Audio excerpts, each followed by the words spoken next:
mehmonlarimiz bor. Samarqand davlat pedagogika instituti dutorchi qizlar ansambli. Assalomu alaykum, xush kelibsiz. Assalomu alaykum, studiyamizga xush kelibsiz.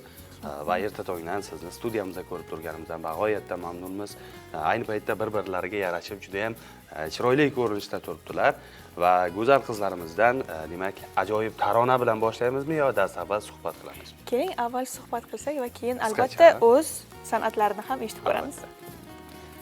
Demak, bugungi kunda umuman olganda ana shu san'at sohasiga e'tibor qanday rivojlanyapti, shular to'g'risida to'xtalib o'tsangiz qisqacha va aynan milliy cholg'ularimizni o'zgachaligi, demak, farqli jihatlari nimalardan iborat? Avvalambor assalomu alaykum. Biz Samarqand davlat pedagogika instituti 3-bosqich talabalari musiqa ta'lim kafedrasida tahsil olib kelmoqdamiz. Bizni institutimizda xalq cholg'ulari orkestrlari, ansambllari tuzilgan va aytganingizdek ularning boshqa cholg'ulardan farqi bu milliyligimizda, o'zligimizda va insonni ichki ruhiyatini sog'lomlashtirish, uni yanada erta tongdan kayfiyatini oshirishga, kun davomida nima deydi, doimo yaxshi kayfiyatda yurishimiz uchun milliy cholg'ularimiz yordam beradi. Hamohang tarzda liboslar ham milliy. Albatta, ko'zimizni quvontirgan tarzda quvontirib turibsiz. Aynan o'sha dutor san'ati o'zi nimasi bilan ahamiyatli? Endi bilamiz, har bir kuy o'ziga yarasha qiyinchiligi bor, o'ziga yarasha mas'uliyatlari bor.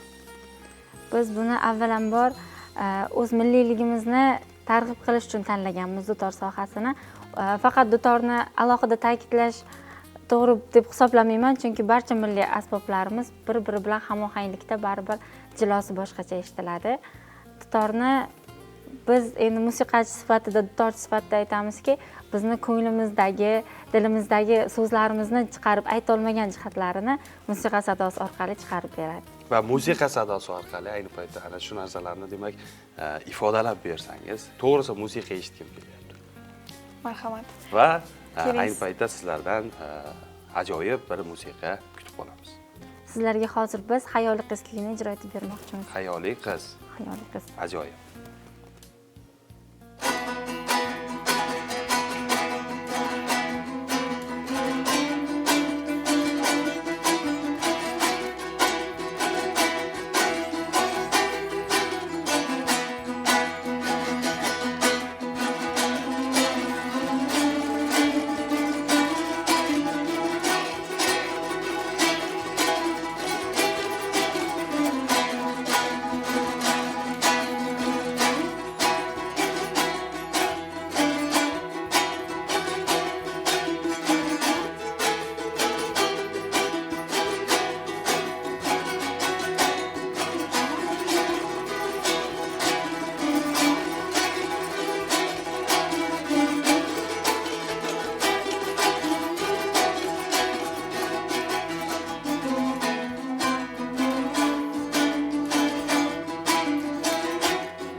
Ajoyib. Rahmat. Qarsaklar bilan demak yakunlab qo'yamiz. Xayoliy qiz musiqasi ayni paytda ijro etildi.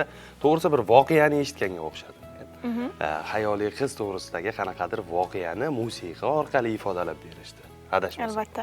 Juda ham yoqimli. Aytishadi-ku, so'z sehri ko'ngilga xush yoqadi deb.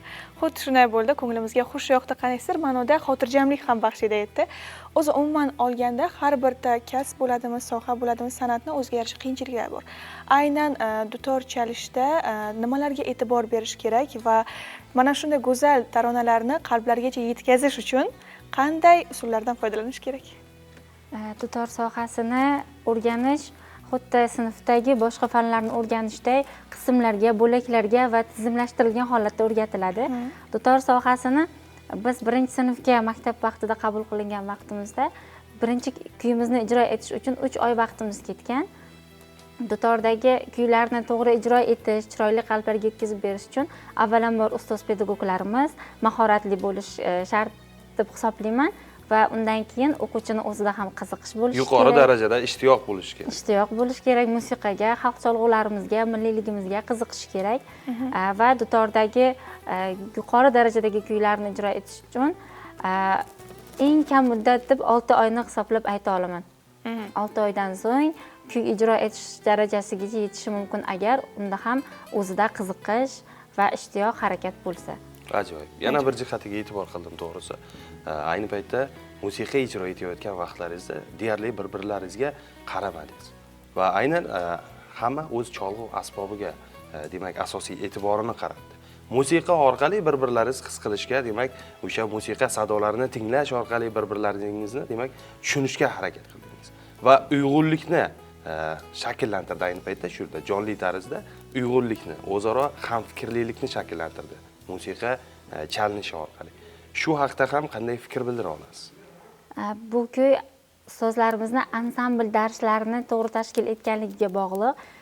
Avvalambor o'zimiz kuyni alohida yod olamiz, kuyni his qilamiz va undan keyin ansambl darslarida tashkil etiladi. Bizni ansambl rahbarimiz Abdumannat va Aziza ustozimiz bo'ladilar. Bizni shunday darajaga yetishimizga, ansamblda bir-birimizni musiqa orqali his qilishimizga ustozimizning mehnatlari ancha ko'p singan deb o'ylayman.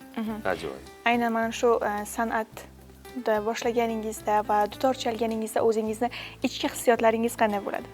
Ichki hissiyotlarim yig'lamoqchi bo'lsam ham, kulmoqchi bo'lsam ham barcha ifodalar dutor orqali ketadi. O'quvchilarga ham, sahnaga chiqqanimizda ham bor, nima deydi, ichki ruhiyatimiz, o'zimizda bo'layotgan tuyg'ular dutor orqali ijro etiladi. Demak, hayotingizdagi voqea hodisalarni ham aynan dutor orqali bir-birlaringizga aytib berish imkoniyati mavjud. Shunday.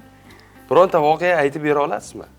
Juda qiziqdim to'g'risi, aynan mana shu inson ichki his tuyg'usi, emotsiyasini musiqa orqali ifodalashi mumkin degan tushunchani demak ko'p bor eshitganman, lekin jonli tarzda juda kamdan kam holatda guvoh bo'ldim. Aynan hozir aytmoqchilar, hozirgi his tuyg'ularingizni keling qisqa bo'lsa ham musiqa orqali eshitsak demoqchilar. Agar imkoni bo'lsa. Ansambl tarzida ijro etsak bo'ladimi unda? Albatta.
Juda go'zal. Ajoyib. Juda Endi go'zal. ifodalashga harakat qilaman nima tushunganim. Agar to'g'ri bo'lsa, to'g'ri deb aytasizlar. Agar boshqacha tarzda talqin etilsa, uni ham aytasizlar. Demak, bugungi tinch va osoyishta zamonimizga shukronalik hissi ufurib turibdi musiqada va bundan tashqari bugun yurtimizda yoshlarga bo'lgan imkoniyatlar, demak, imtiyozlar juda keng ko'lamda amalga oshirilayotganligi ham aynan musiqada sezdim va ushbu demak, musiqada O'zbekiston yoshlari haqiqatda bugungi kunda jahon miqyosida, qolaversa mamlakatimiz miqyosida juda ko'p imkoniyatlarga ega degan ajoyib tushunchalar demak aks etgan. Albatta. To'g'ri topdingiz-ku. Aynan shu uchun va ertalabdan bizni bu yerga taklif qilganingiz, kayfiyatimizni yaxshiligi, ertalabdan sog'lom hayot tarzini sizlar xalqqa, Samarqandimizga targ'ib qilayotganlaringiz uchun biz bundan bahoyatda mamnunmiz va shuning uchun biz sizlarga shunday raqs tempidagi kuyni ijro etib berdik. Ajoyib, rahmat deymiz. Albatta, biz esa yana so'z sehriga maftun bo'lgan holda suhbatimizni davom ettiramiz. O'zi umuman olganda har bir inson biron bir kasbni tanlaganda kimgadir qiziqib, uni yoqtirib, uning ijodini kuzatib, unga oshno bo'lgan holda shu kasbni tanlaydi. Sizlarda kim? Avvalambor assalomu alaykum. Meni bu kasbga kirib kelishimga asosiy sababchi onajonim bo'ladi. Onajonimlar davrida avval bu musiqaga bo'lgan qiziqishlar, shart-sharoitlar bo'lmagan. Onajonim musiqa maktabiga olib borganlar, keyin shundan keyin men ham qiziqib ketib shu kasbni egallab, musiqa maktabida o'qib, endi esa institutda o'qiyapman, xudo xohlasa. Bundan keyin magistraturada o'qib, ishlashga ham shu kasbda davom etmoqchiman. Eng katta sababchi onajonim bo'lganlar uchun. Onajoningiz demak, ushalmagan orzularini aynan qizimda ushalsin. Albatta. Qizim men istagan o'sha orzularga erishsin degan ajoyib niyatlarni bildirib sizni duo qilib turibdilar va siz kelajakda kelgusida aynan ana shu musiqa sohasini, dutorchilik sohasini yuqori darajada rivojlantirib, nafaqat respublikada, balki xalqaro miqyosda ham kuylar ijro etib, turli xil yuqori nominatsiyalar, turli xil g'alabalarni qo'lga kiritasiz degan ajoyib tilaklarni erta tongdan biz ham yo'llab qolamiz. Albatta, katta rahmat. Keyin shu o'rinda so'rasak, musobaqalarda o'sha san'at sohasidagi ko'rik tanlovlarda qatnashganmisiz? Ha, albatta, musiqa maktabida ham, san'at kollejida ham qatnashganmiz. Hozirda institutlar miqyosida o'tkazilgan mana shu yil hisobidan Andijonda va Namanganda bo'lib o'tdi. Unda lekin biz onlayn qatnashish imkoniyatiga faqat nima deydi, ruxsat oldik, onlayn qatnashdik va laureat birinchi o'rinlarni butun institutimiz talabalari qo'lga kiritishdi. Undan tashqari ham xalqaro ko'rik tanlovlarda onlayn va offlayn tarzida qatnashib, yuqori o'rinlarni olib, Samarqandimiz sha'nini yuqoriga ko'tarib kelmoqdamiz. Juda soz. Ajoyib. Albatta bizni quvontiradi bunday g'alabalar, bunday yutuqlar va sizlarga mana shunday yutuqlar bardavom bo'lishini doimiy ravishda tilab qolamiz. Rahmat. Rahmat.